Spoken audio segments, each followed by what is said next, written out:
That death animation is so goofy. Hey, Oh, hey. I'm here. Yeah. Okay. That was Welcome back.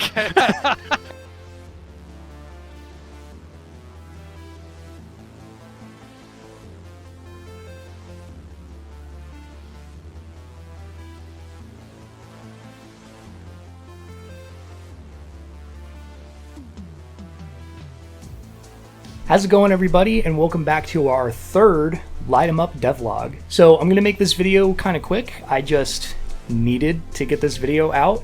It was my goal this year to release one devlog a month for Light 'em Up throughout the whole year, and I managed to do it for January, but then lots of stuff in my life started changing. Got some good news. I started a new job. I got hired as an art pipeline engineer for Decoy Games, and I'm very excited about that. I'm not doing a script this time. I'm just going off of a little book, a little outline. I've also never done a video where I set up a camera and I'm talking to a video and I don't have like a script in front of my face, so it's gonna be a little different, a little experimental. It'll be okay. This is more so for my own sanity rather than quality, I'll be honest with you. So I got a little bit to share here.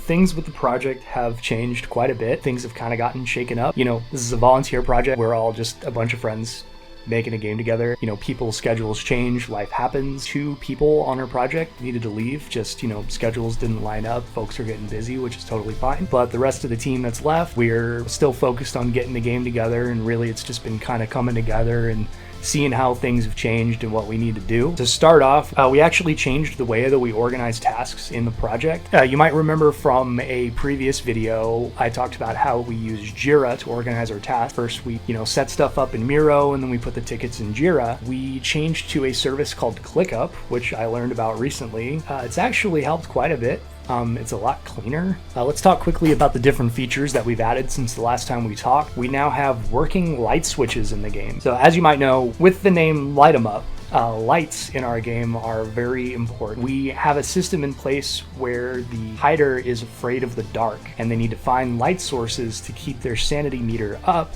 in order to survive. Not only do they need to hide, but they need to occasionally seek out light sources, forcing them to move a little bit where they can't just find a nice dark corner and never be found. But we now have working light switches where a player can move around a building and then find a light source, turn that light source on, and then gain some of their sanity back while they hide there. The different some risks with that is, say you turn that light switch on, the room you're in is now a beacon for everybody on the map to know, hey, we know where he is. Andrew Walsh, one of the artists on the project, put together this modular building system to where we can just put a bunch of prefabs together and make a build. And I used the assets that he made to make this entire hotel map. It's got 4 floors, 80 rooms, and it's been pretty fun to navigate and play around with. Finally have an interior space to play with. The biggest part of the game with the initial concept is it's a tactical hide and seek game, and a lot of that would be storming buildings and clearing out rooms to find folks. While we've been prototyping, we've only had an outside cityscape to run around in, big open areas, which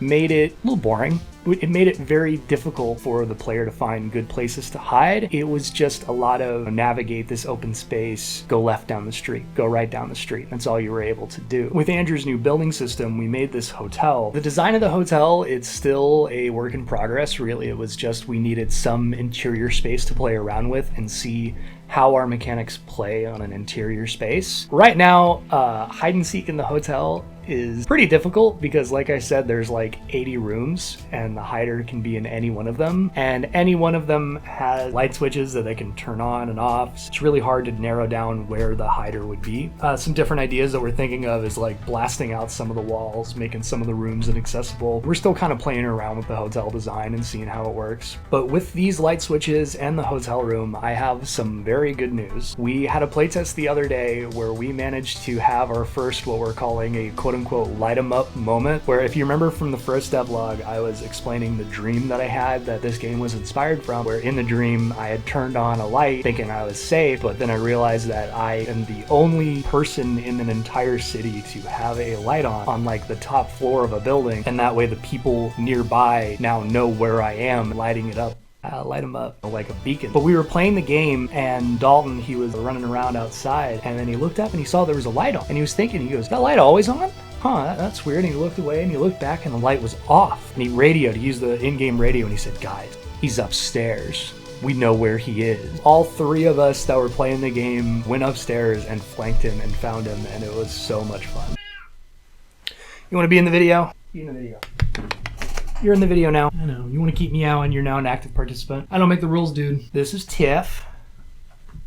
That was Tiff. Another mechanic we're working on right now is we're working on completely overhauling our lobby system. Right now it's a little buggy, but it's going to allow the player to have a lot more control over setting up lobbies and sessions. We made it so you can name the lobby, set up, you know, is it public, is it friends only, is it invite only, and you can also set a password. In the lobby list itself, it tells you the name of the lobby, what map they're playing on, what game mode they're using. I think this system's gonna go a long way. We just have a lot of kinks to work out. We're also working on adding our next set of weapons to the game. Give you a little bit of teaser. Dalton worked on this Benelli, what's it called? I'm not the gun guy. It's called the Benelli M1014. I found out that this is actually the civilian version, so it has like the fixed stock. Tube capacity is limited to like 5+1 instead of 7+1, I believe. But we're actually need to be going with this version, which has the collapsible stock. This one still has the little magazine limiter, but I was watching Brendan Herrera's video. It's literally just a tube.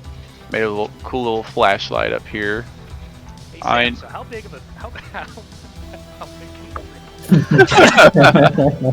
Just, you know, for educational purposes. I am so excited to get it in the game. The model itself looks so good. Dalton did a crazy good job on it, and I think it'll be really fun to get a shotgun in the game. Really, that's about it. I just wanted to get in here real quick, make this video before I lose my sanity and miss another month out of my goal. And I just wanted to quickly update you guys on the project and let you know that, you know, we're still working away at it. Things have changed quite a bit, but all of us are still determined, and we think this game has promise, and we're having a lot of fun working on it, and we just can't wait to share with you guys what we got. So thank you, and I'll catch you guys in the next one.